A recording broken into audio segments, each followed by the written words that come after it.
Il Veneto occupa il terzo posto nella classifica delle regioni con maggior numero di imprese cinesi.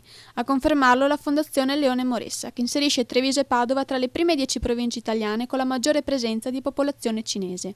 Alla luce di questi dati e della recente tragedia avvenuta a Prato, ritorna in primo piano il problema della concorrenza sleale da parte dell'imprenditoria cinese e dell'assenza di misure di sicurezza anche nel Veneto. I blitz della finanza avvenuti di recente nei laboratori tessili calzaturieri tra Riviera del Brenta e Venezia, gestiti da cinesi, confermano le continue irregolarità, legate soprattutto alla tipologia contrattuale e alla mancanza di rispetto per le normative in materia di sicurezza sui luoghi di lavoro, che rischierebbero di causare tragedie come quella avvenuta nel laboratorio tessile di Prato. Se da un lato però vige il problema della concorrenza sleale, dall'altro rimane anche il problema delle aziende calzaturiere della zona, che hanno commissionato a queste ditte materiale che sarebbe stato poi rivenduto con il marchio Made in Italy.